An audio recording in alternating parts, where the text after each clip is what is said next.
Hey everybody, Figment here again, and the past few days have been absolutely packed full of excitement. From new discoveries to getting an official shout out on an old school blog, there is a lot to go over.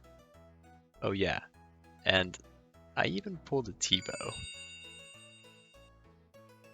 Before we jump into the blogs and my newly updated sheet, a couple of things I want to mention.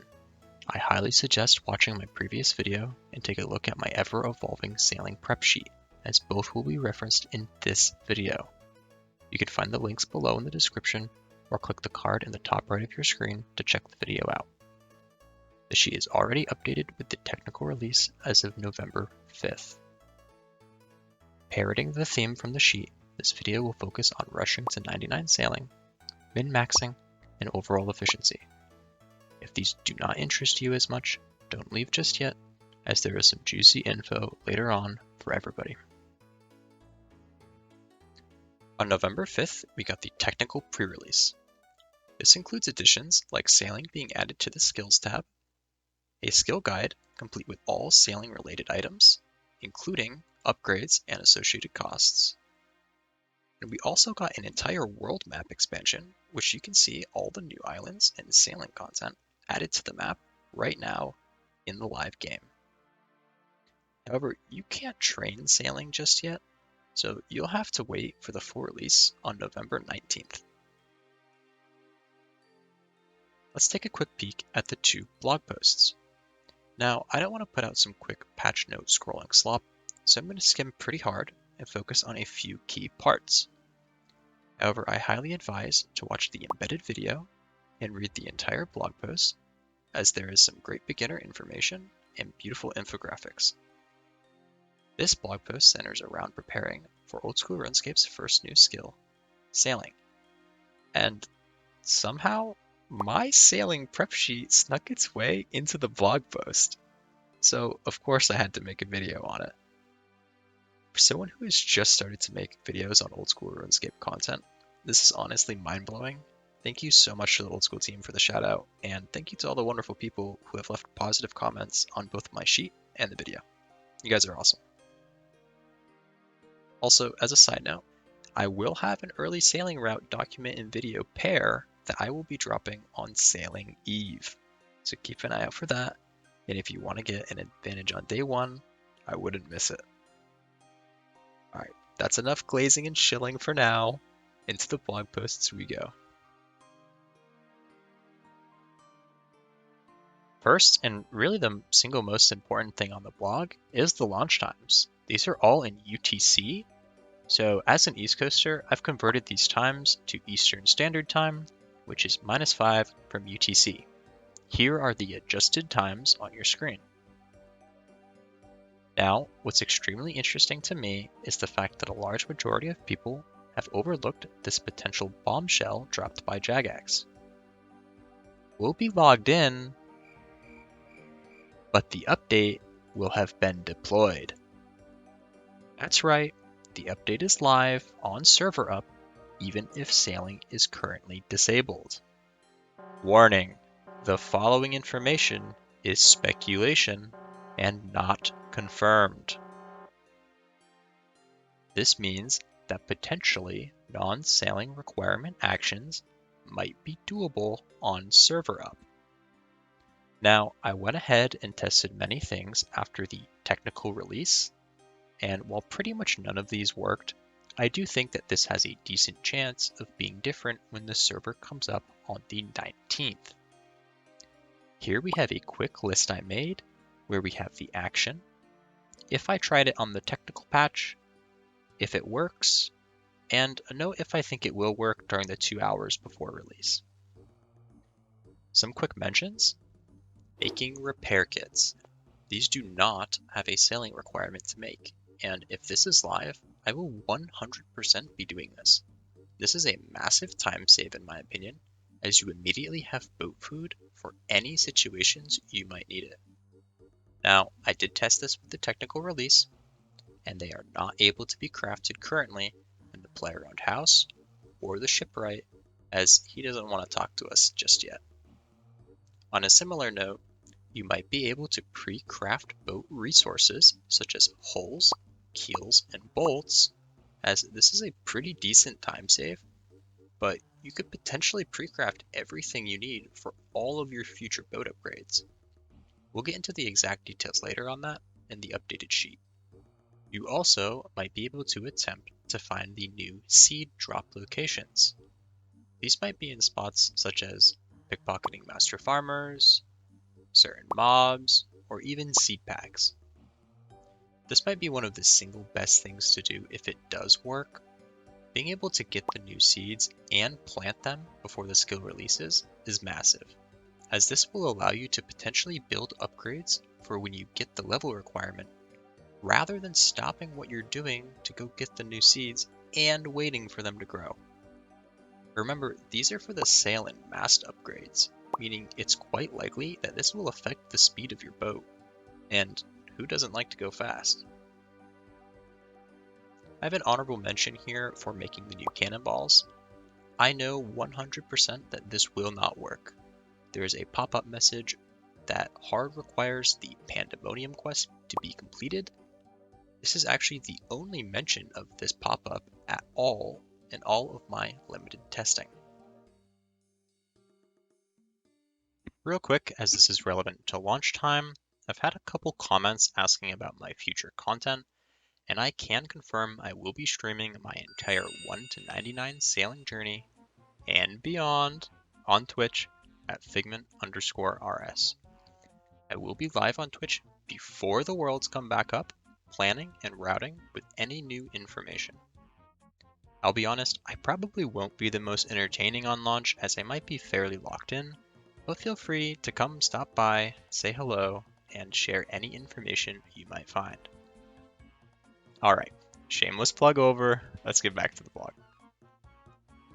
My sailing prep sheet has all of the costs detailed exactly from the skill guide, so we can know the exact amount needed ahead of time. I didn't really include skilling requirements in my original video, and I'm going to skip over these as well. I will say, however, these are all of the max level requirements, and these might be daunting for some lower level players. I've gotten quite a few questions on this, and many content creators have posted videos on more realistic skilling requirements for the average player, but I will reiterate what Mod Husky has said. All content on launch will be completable at the Camp 4/Adamant tier of boat. So if that is something that is more relevant to you, I highly advise checking out my sheet and planning around that tier of upgrades. However, I will mention that a lot of these skills do not matter at all to me for the purpose of rushing to 99 sailing. In fact, these ones don't. I included fishing here because this is a hybrid training method. The XP per hour will not be good compared to other training methods. However, I did want to give this a mention as with the new additions and resources, you may need to fish some stuff for some different upgrades on your boat. But we will see when we get there. A quick mention for my limited build brothers and sisters. This blog brings the bad news which we were anticipating. We will be locked out of certain areas in the ocean via these quest requirements. But hey, that's part of our restrictions, and that's okay. This is likely to affect being able to fully chart the sea, as in the beta, there was a charting task to view the port task board in Port Sarum, and it is likely that this same task will appear in areas like the Fremennik ports. And, well, we know how much Jagex loves to repeat the same task. Scrolling down, we have the basics. If you haven't tried the alpha or even the beta, I will reiterate what the Old School team has mentioned multiple times. Do not spacebar the Pandemonium quest. This is critical for getting the basics of boat movement, and it might even turn off some players from the skill who get confused because they skip all of the teaching elements that are built into the game. Interestingly, we've learned that after we complete the Pandemonium quest, we can actually travel via traditional boat. I'm not sure how useful this will be, but maybe this will play a role in recruiting a crewmate without having to sail back to the Pandemonium's crew registrar. This sea charting screenshot piqued my interest, specifically around the XP values. However, I'm going to save talking about this for my route video, as charting might end up being the hero we didn't know we needed. Scrolling down to the mid-game section of the blog, I've skipped over a large chunk of the blog now, so if you want to see what I skipped over, make sure you go back, take a look yourself. There's nothing crazy new here, other than they mention that bounty tasks are at level 30 sailing now. This is quite the shift from the beta, and is honestly kind of weird to me. Seeing bronze cannons at level 28 sailing just feels wrong. But hey, it is what it is. Scrolling down, we learn that the first crew member, Jobless Jim, is actually acquired at 40 sailing.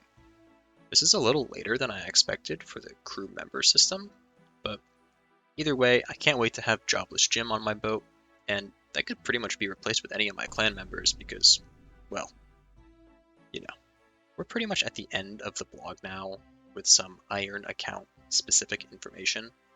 There really isn't anything new here, but because I'm still a hardcore, I'll give my opinion on a few things real fast before we jump into the technical blog. The devs keep mentioning that the sea will be quite spooky, and I'll be honest, I don't know how much of this is just talked up for suspense. I genuinely don't believe that the sea will be that dangerous if you're moderately well prepared. Bring food, including boat food. Bring potions, bring gear, and most importantly, bring a telly.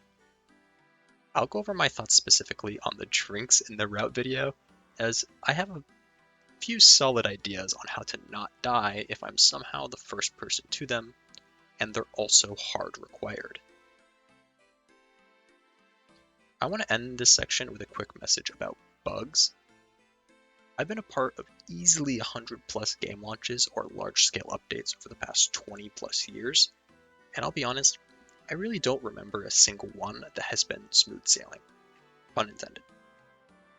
While this might be frustrating for players, this is extremely common in games, and I ask to not hate on the old school team or the skill itself if they get a couple hiccups on launch day.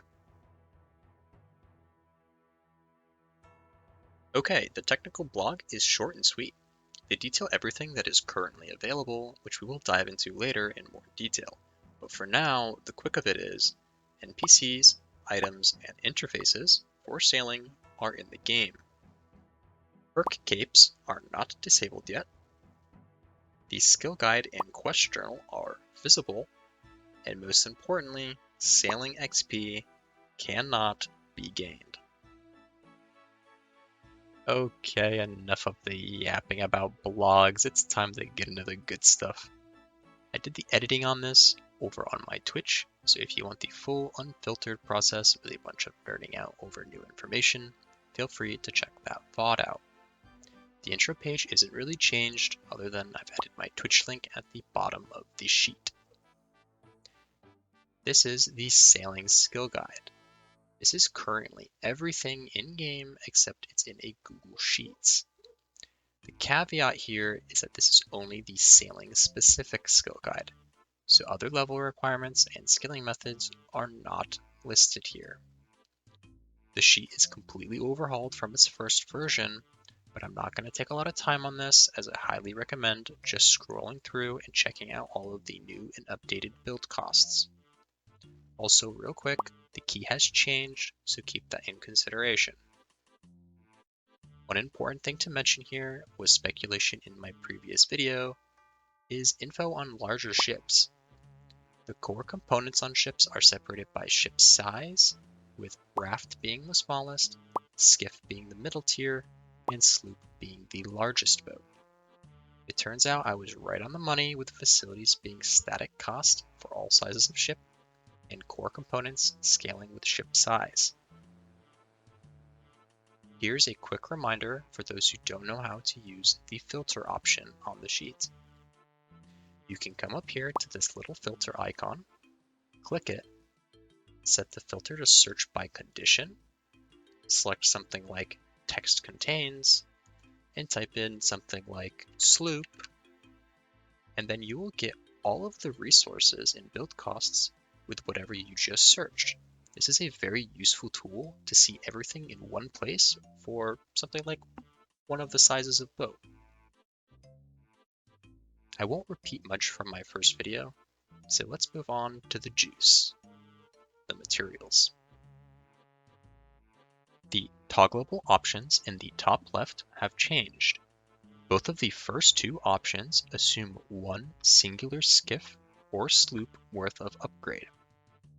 This is only specifically the hull and keel processed costs, which are bars and planks.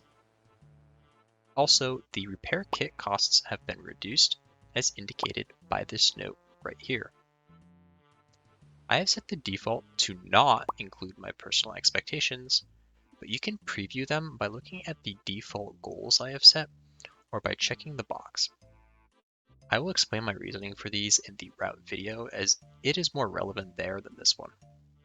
But a short explanation can be found in this multiple boat information panel, and it goes as follows. I expect to take 3 boats with me to the Rune tier by 99 sailing.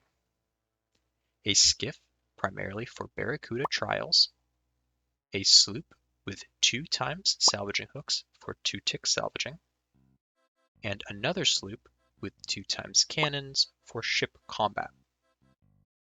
These also include a wide variety of costs for facilities that are unlikely to be needed in the quantity I am preparing for. But I will end up getting those resources regardless, as around these parts, we over-prepare. An example of this is getting 3 sets of teleport focus, and their upgrades the greater teleport focus. I don't actually plan on buying the magic stones ahead of time, but I will have the other materials on hand as a just in case. You'll notice a ton of new unique items in this panel over on the right. These are not available in the game yet, but take a look through the skill guide and see what they're used for. The sweatier tertiary prep sheet has not changed much, but I have added some more items in here since the last video. Most notably, as many commenters pointed out, I made a mistake in the last video calling sawmill vouchers a poor man's item. I was completely wrong. I forgot that these just flat out give you a second plank, making them incredibly efficient, and have since added another 1,000 on top of my original goal, as well with another 1,000 nature offerings to boot. This might seem like a big investment for people, but I would check out the forestry plugin, Forestry Spawn Helper. While doing the chop hop method with this plugin enabled, it's extremely chill. It nets you around 4.7k bark per hour. A lot of those who have refreshed the sheet daily will have noticed the Imp in a Box edition. These are actually busted. The fact that these are storable in a 1-slot item container, the Hunter's Kit, essentially gives you unlimited send to bank actions from anywhere in the world. These are simply an absurd tool to have at your disposal. If you want to know how to catch these very fast, head over to this dungeon icon in Kastori, go down the ladder, and you'll see 4 impling spawns that do not teleport or flee. Happy hunting! Other than that, not much has changed here. We know we will be getting a new spirit tree at Laguna Aurora, but because as there is no farming patch, it is likely that this is simply an unlock. Also, this is your reminder to go rake your hops patches ahead of time. I did it, and a couple days later, I pulled a T-bow. Go do it. Now, a lot has changed in the game, and I don't want this video to be too long, but there are a few more things I want to go over quickly. I am a filthy clogger at heart, so I couldn't finish this video without mentioning the roughly 80 new collection log slots that have been added. Starting with the Shellbane Griffin. This is a new early mid-game Slayer boss, and it features 3 new items on the collection log, being the 65 attack stab equivalent of the zombie axe, Bell's Folly, a Chargescape item for the Horn of Plenty, Griffin Feather. And the most derpiest looking pet ever, Gull. This might actually be one of the best splash arts for a pet, and hopefully it looks incredible in game too. Next up is the Barracuda Trials collection log page. You'll immediately notice 3 different pirate keys, and these are likely to open the 3 pirate chests mentioned in the Sailing Skilling blog. Think of these like a baby larynx chest or brimstone chest. You'll get a bunch of different sailing related resources and probably some other ones as well. There are also 3 ship facility components here, being the barrel stand for the keg, the captured wind mote for the wind catcher. This one is very important, by the way, and the Heart of Ithel for the crystal extractor. There are also 3 different fabrics, which I'm assuming will change the look of your sails in some way, but we don't really know right now. Next up, on the Other tab in the collection log, we have a bunch of different sections for sailing collection logs.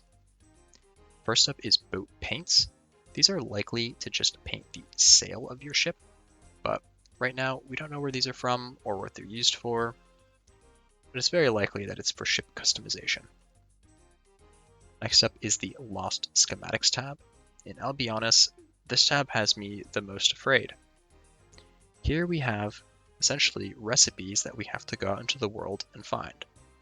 We have the salvaging station, the gale catcher, which is the upgraded wind catcher, the eternal brazier, which likely allows you to traverse the frozen seas in the north by Weiss and the Fremnik lands. And then we have all of the rosewood and dragon upgrades for the ship. So hopefully my limited build account will actually be able to get these as drops. We'll have to see though. Next up we have ocean encounters with 11 different sizes of pearl. I'm not really sure what these are, but I have a feeling these are tied to random sea events, kind of like the random event collection log. I don't think that these will have a big use, but like I said, we don't know right now. Next up is the Sailing Miscellaneous page. These are just a bunch of findable items from different resources, and it does relieve some concern seeing dragon nails here, as these are actually smithable, but they're locked behind Dragon Slayer 2, which I can't do. So seeing them here makes me believe that they'll also be salvageable, and that's a very good thing. Only other thing to really note here is the boat in a bottle. This likely allows you to store your boat and carry it with you, and then deploy it at a specific port. Next up we have sea treasures. There are 8 medallion fragments, and there are also 8 shipwrecks. These likely build the Medallion of the Deep that was talked about in a previous blog. I don't quite remember exactly what it does, but I believe it gives you infinite breath, and I originally thought this would be a completionism item from charting, but I think it's more likely that these are from salvaging. There are also a bunch of random items. I'm not really sure what these are for, but one of them has a nerd on it. So this means this likely is a teleport, allowing you to teleport to a bunch of different locations, similar to the Xerix Talisman. Next up is the Slayer collection log, and there are 2 new items in here, being the Horn of Plenty and the Aquanite Tendon. I'll put both of these on the screen, and before you get your pitchforks out about the Aquanite Tendon, just know that it cannot double bolt proc, and the reduced damage and accuracy is applied still.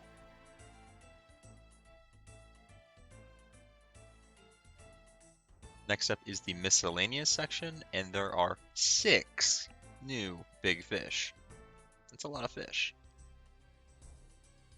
Scrolling down, it looks like we really only have one other thing, which is the squid beak, and I believe this is used for the rosewood blowpipe. and probably the other blowpipes as well. This is probably going to be a viable alternative to Dragon Knives for Iron Men on Doom Car Phase, so if that's something that interests you, I would maybe go get this.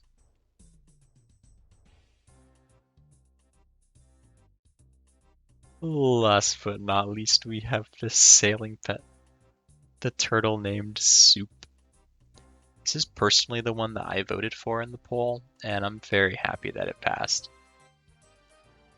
I've had some pretty decent pet luck on the way to 99 for skilling pets, so maybe I'll snag this one too. And if you want better luck on the way to 99, you should click the button, because you like turtles, right? Lastly, I wanted to compile the limited build implications I have found so far. I know most people probably don't care about this, so I'll try to go fast. Reminder, I will be giving this from the perspective of a 1 defense account. If you have your own restrictions, do a little research and apply them to yourself. Crew members. These crew members we will not get access to. Unfortunately, we do not have a crewmate with level 4 deck handiness. This means we will likely be unable to use a crew member on a dragon salvaging hook or the highest trawling net. Dragon keels are locked behind Dragon Slayer 2. This means we can never fully build a maxed boat, and this is fine as it's likely just extra defenses and health, and we can build most of the other parts as of right now. There's also a new follow step, presumably a dragon keel part as a requirement. It is likely the Cannonball Furnace has been moved from Brittle Island to Grimstone. This means it is significantly more likely players without Fremennik trials completed will be able to access it. Also, there's a fairy ring right next to it for the main accounts. It should be expected we will not be able to fully chart the sea in certain areas like Fremennik. There's no way to know the implications this will have, but hopefully it is just some experience and completionism. Alright folks, that's all, but before you go, I wanted to get all sappy and thank everybody for watching. I really appreciate all of the people sending me positive comments. It genuinely is mind-boggling to have so many people message me in-game and tell me they appreciate this nerdy little sheet I made. So once again, thank you. Reminder that I do have a route document and video coming out on Sailing Eve. But if we somehow hit 1,000 subs, I'll push it out way ahead of schedule. That's it for now. See you in the next one.